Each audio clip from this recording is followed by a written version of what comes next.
Hello guys, a great welcome on my YouTube channel books are only for readers पर। मैं फरीन आपके साथ पढ़ने जा रहे हैं आज हम क्लास 12 का चैप्टर फर्स्ट, जो आपकी मॉडर्न इंडियन हिस्ट्री है। जितने भी मेरे साथी हैं यूपीएससी और यूपीपीसीएस और प्लस में जितने 12th क्लास के बच्चे हैं, अगर वो भी इस चैप्टर को पढ़ना चाहते तो यहाँ से बेहतर इससे कम शॉर्ट नोट्स आपको नहीं मिलेंगे। और आशा करती हूँ कि आप मेरे चैनल को सब्सक्राइब करेंगे और वीडियोस को लाइक करेंगे। देखो, जो आपका चैप्टर है ये है उपनिवेशवाद, और हम उपनिवेशवाद के बारे में लास्ट क्लास में भी पढ़ चुके हैं, 8th क्लास में भी।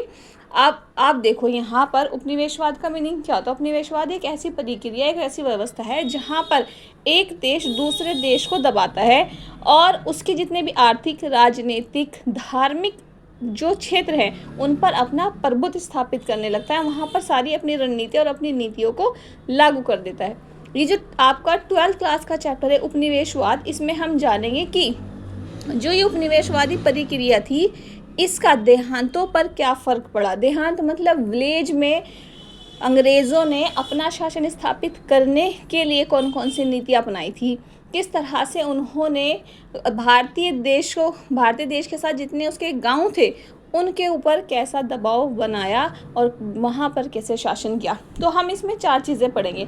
देखो, फर्स्ट हम पढ़ेंगे बंगाल और उसके ज़मींदार, ठीक है।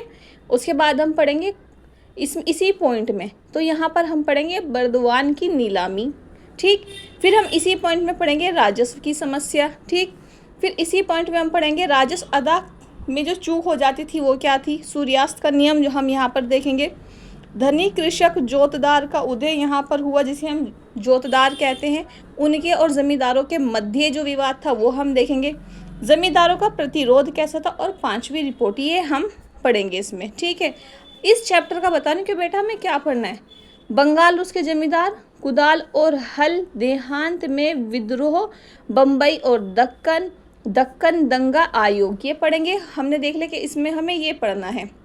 बंगाल और उसके ज़मींदारों में ये 4-5 पॉइंट। कुदाल और हर में हम पढ़ेंगे राजमहल की पहाड़ियाँ, संथाल, बुक्कानन का विवरण, ठीक है।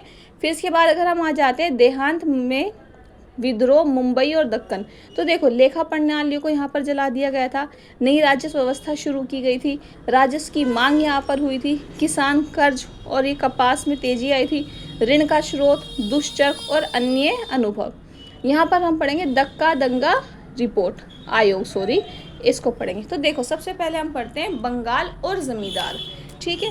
बंगाल और ज़मींदार में अगर आप देखेंगे यहाँ पर, तो ये जो बंगाल है यहाँ पर क्या औपनिवेशिक शासन या औपनिवेशिकता जो थी वो सर्वप्रथम बंगाल में स्थापित किया गया। यानी औपनिवेशिक शासन कहाँ पर स्थापित किया, सबसे पहले बंगाल में। अब यहाँ पर नेक्स्ट पॉइंट देखो, यहीं पर ही सबसे पहले ग्रामीण समाज को पुनर्स्थापित करने और भूमि संबंधित अधिकारों की नई व्यवस्था तथा एक नई राजस्व प्रणाली स्थापित करने की कोशिश की गई।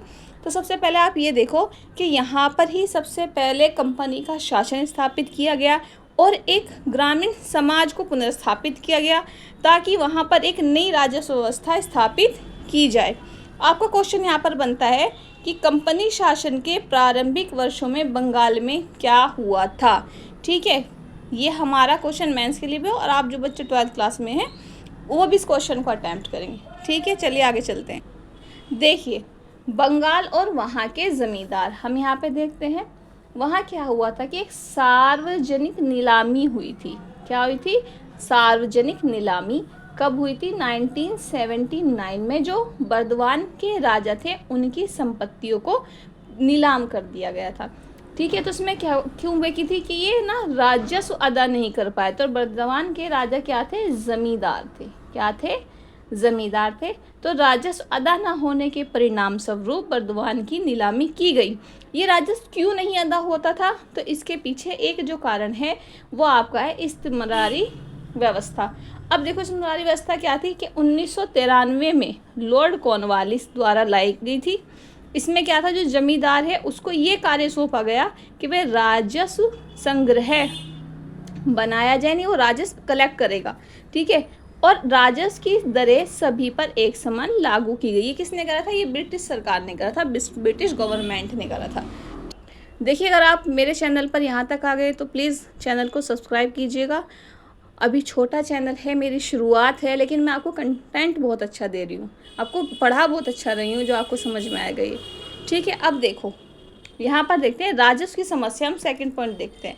तो इस्तेमारी जो बंदोबस्त था वो शुरू किया गया था, कितना लगभग उसमें क्या होता है, जो 25% जमींदारियाँ थी वो हस्तांतरित कर दी गई। देखो यहाँ पर ना एक बात ध्यान रखने वाली ये है कि जो राजा था ना वो अपनी जायदाद को, अपनी संपत्ति को नीलामी से बचाने के लिए क्या करता था कि अपने ही एजेंटों को, अपने ही दोस्तों को, घर वालों को अपनी ज़मीन उनके नाम पर कर दिया करते थे।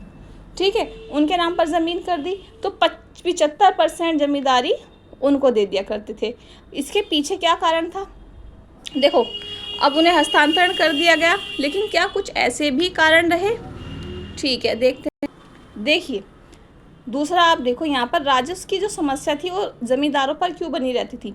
क्योंकि खुद तो वो टाइम से भरते नहीं थे। आज का काम कल पर सौंप दिया जाता था। जैसे अभी आप पढ़ोगे, अरे कल पढ़ लेंगे, कल देख लेंगे, पता नहीं क्या होगा। ठीक है, तो खुद तो वो क्या करते थे, इसका बोझ बढ़ाते रहते थे, समय पर अदायगी नहीं करते थे। कुछ कारण क्या थे कि 1770 के दशक में जो था ना, खेती की पैदावार में कमी आई, ठीक, और उपज जो थी वो बहुत कम हो गई थी, तो राजस्व अदायगी टाइम से मिल नहीं पाती। अच्छा, मैंने इसको आपको कहीं 1793 को 1993 तो नहीं बता दिया, तो आप इसको करेक्ट कर लेना, 1793। दूसरा, EIC का मीनिंग यहाँ है ईस्ट इंडिया कंपनी के द्वारा कृषि में निवेश और सुधार को प्रोत्साहित किया गया। उन्होंने सोचा, ईस्ट इंडिया कंपनी ने, कि क्यों ना जो कृषि है उसमें निवेश कर दिया जाए, इन्वेस्ट कर दिया जाए। इन्वेस्ट तो करा उन्होंने, लेकिन उनके सामने समस्या ये थी कि ऐसी कौन सी व्यवस्था अपनाई जाए जिससे कृषि में लाभ हो। तो इन्होंने जो व्यवस्था अपनाई वो थी आपकी इस्तेमारी व्यवस्था। ठीक है, आपको मैं यहाँ पर बता चुकी हूँ उसके बारे में। इसमें जमींदार जो था वो कृषक बनकर रह गए और उनका पहला काम था कि गांव को मिलाकर राजस्व का संग्रह करते थे। सभी गांवों को मिला लिया, इन पर सरकार लगा देती कि भाई आपको इतने % लेना है, टैक्स राजस्व देना है। अब ये उसकी लिस्ट बनाते थे कि प्रत्येक गांव से कितना लेना है कि ये जो समस्या है ये पूरी हो जाए। ठीक है, दूसरा क्यों नहीं दे पाते थे? अकालों का बार बार आना। 1770 में बहुत अकाल पड़े, जिस कारण से भी राजस्व की समस्या बनी रही। अब देखो 1770 में जो खाद्यान्न भी था, जो बचा हुआ भी था खाना, उसका भी निर्यात कर दिया गया था। तब भी जब लोगों के पास खाने का भी नहीं होगा, कमाने को भी नहीं होगा, तो वो क्या करेगा भाई? राजस्व की समस्या तो जो की तो बनी रहेगी। चलिए, अब हमारा थर्ड पॉइंट है राजस्व राशि भुगतान में चूक क्यों हो जाती थी, या यहाँ पर अर्थात जमींदार राजस्व भुगतान में चूक क्यों किया करते थे। तो देखो, अनियमित राजस्व ही, मैंने आपको पहले बताया नहीं, आज का काम कल करेंगे या आज नहीं भरते कल भरेंगे, एक तो ये था। और 4 चूक जो इनकी थी वो स्वयं ये थी कि प्रारंभिक जो दरें थी राजस्व की वो बहुत ज़्यादा अधिक थी। कृषि की कीमतें काफ़ी कम थी, जो प्रोडक्शन होता था उसकी जो कीमत थी वो बहुत कम थी। आपको थर्ड पॉइंट यहाँ रखना है, असमान राजस्व का वितरण था। ठीक, और सूर्यास्त नीलामी का जो नियम था मैं आपको बताऊंगी। और आपको यहाँ था सीमित करने का, यानी क्या था कि अंग्रेज़ों ने जमींदारों को सीमित करने का प्रयास किया। और उन्हें सीमित किस प्रकार से किया? उन पर नियंत्रण किया, विनियमित किया, सत्ता पर नियंत्रण किया, सत्ता कायम की उनके ऊपर, जमींदारों की सैन्य टुकड़ियों को समाप्त कर दिया गया, सीमा शुल्क समाप्त कर दिया गया और उनकी कचहरियों को कलेक्टर की देखरेख में रख दिया गया। तो ये 4 चूक थी। अगर मैं आपको बताऊँ, प्रारंभिक दरें बहुत ज़्यादा अधिक थी, यानी जो टैक्स था ना वो बहुत ज़्यादा अधिक लगा दिया था किसानों पर।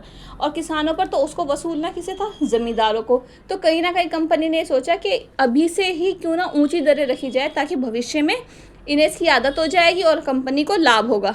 ठीक है, आपको यहाँ एक याद रखना है, अमला जो होता था वो राजस्व अधिकारी होता था और उसकी नियुक्ति की जाती थी, उसको नियुक्त किया गया इस सारी चीज़ की देखरेख करने के लिए। ठीक है, अब देखो इस्तेमारी व्यवस्था के द्वारा जमींदारों की भूमिका को कैसे कम किया गया, ये क्वेश्चन आउट है बेटा, आएगा ये। अब देखो आपका नेक्स्ट पॉइंट क्या है? जमींदारों का उदय। तो जमींदार जो थे ना वो बड़े धनी किसान का वर्ग था। किसका? बड़े जो धनी किसान थे।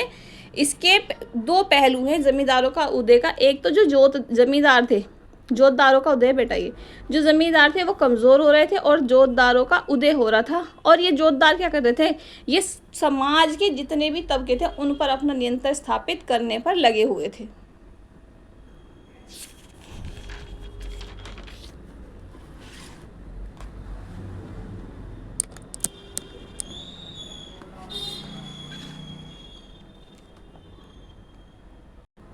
चलिए अब पढ़ते हैं। देखो ये क्या कर रहे थे, ये बड़े किसान थे, फसल का आधा भाग लेते थे और गांव में ही रहते थे। किन किन पर नियंत्रण करते थे? किसानों पर, जमींदारों पर, काश्तकारों पर और बटाईदार ज़मीन जोतने वाले पर नियंत्रण, और इनका नियंत्रण सीधा होता था। अब जमींदार की स्थिति कैसी थी या वो प्रतिशोध कैसे लेता था? और देखो जमींदारों की समस्या थी एक तो राजस्व इकट्ठा करना, दूसरा अपनी संपत्ति को नीलामी से बचाना। कई बार जब गांव के लोग इनसे चिढ़ जाते थे क्योंकि जो थी राजस्व की दरें बहुत ज़्यादा थी, तो वो इनको राजस्व ही नहीं दिया करते थे ताकि इसकी जो संपत्ति है वो बिक जाए और क्या हो जाए, वो सरकार के हाथ में चली जाए। तो इस समस्या से बचने के लिए उन्होंने क्या करा, ज़मींदारों ने इसका हल जो निकाला वो था कि अपनी ज़मींदारों जो इनकी संपत्तियाँ थी वो अपने घरों की स्त्रियों के नाम करती, क्योंकि ब्रिटिश शासन ने ये नियम निकाला था कि जो संपत्ति महिलाओं के नाम रहेगी उसको छेड़ा छाड़ा नहीं जाएगा और ना उसको छीना जाएगा। बेनामी लेन देन, यानी अपनी जो संपत्ति है उन लोगों के नाम कर दी जो इस दुनिया में है ही नहीं, जो रहे ही नहीं। ठीक है, नीलामी प्रक्रिया में तोड़ जोड़ होने लगी। जमींदारों के लोगों के द्वारा भूमि खरीदना, जोड़ तोड़, यानी जमींदार जो था ना अपने ही लोगों को खड़ा कर दिया करता था और कहता था कि मेरी ये जो ज़मीन है इसको तुम खरीद लो। इस तरह से जोड़ तोड़ प्रक्रिया होने लगी।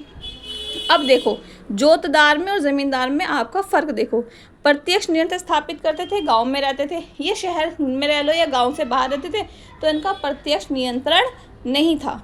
चलिए जमींदारों की ओर से क्या क्या प्रतिशोध किए गए, आपने इधर पॉइंट देखा हमारा, अब इधर देखो ग्रामीण क्षेत्रों से जमींदारों की सत्ता तो समाप्त नहीं हुई थी, यानी कितना इनको परेशान कर लिया लेकिन इनकी सत्ता तो खत्म नहीं हुई। जो राजस्व की अत्यधिक मांग और अपने भूभाग संपत्ति की संभावित नीलामी की समस्या से निपटने के लिए जमींदारों ने फर्जी बिक्री को अपनाया, यानी राजस्व से भी निपटेंगे, राजस्व की मांग भी बनी रहे, उसकी भी अदायगी हम करते रहे, जो हमारी संपत्ति है वो भी हमारे पास रहे। तो इसके लिए उन्होंने फर्जी बिक्री, मैंने आपको यहाँ बताया था, ये 4 पॉइंट आपको यहाँ पर याद होंगे कि इन्होंने क्या क्या प्रतिशोध लिया, इन्हें किस तरह से अपनी संपत्ति को नीलाम होने से बचाया। ठीक है, अब देखो यहाँ पर उदाहरण, बर्दवान के राजा का मैंने आपको केस बताया था। यहाँ पर देखो बर्दवान के राजा ने अपनी संपत्ति जमींदारों के कुछ हिस्सा अपनी माँ को दे दिया जमींदारी का, क्योंकि ब्रिटिश नियम के अनुसार स्त्रियों के नाम पर संपत्ति को छीना नहीं जा सकता था। तोड़ मोड़ या जोड़ तोड़ प्रक्रिया अपनाई। बार बार क्या होता था कि एक ही चीज़ को अपने एजेंट खड़े कर दिए, भाई नीलामी लग गई, खरीद लिया, लेकिन उसके पैसे नहीं दिए।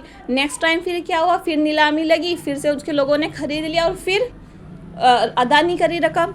तो एंड में क्या होता था, लास्ट में बार बार नीलामी अपने एजेंटों द्वारा खरीदना और रकम अदा ना करना। अंत में ज़मींदार को ही उसकी संपत्ति बहुत कम कीमत पर बेच दी जाती थी। आई होप कि आपको ये सब पसंद आया होगा, मेरी मेहनत पसंद आई होगी। बहुत मेहनत से मैंने ये नोट्स बनाए हैं और आशा करती हूँ कि आप मेरे चैनल को ज़रूर सब्सक्राइब करेंगे, वीडियो को शेयर करेंगे, आगे बढ़ाएंगे। अभी थोड़ी कमियां हैं, थोड़ा साउंड ज़्यादा है, लेकिन धीरे धीरे जिस तरह से आप मेरा साथ दोगे मैं आगे बढ़ती चली जाऊँगी। Thank you, most welcome.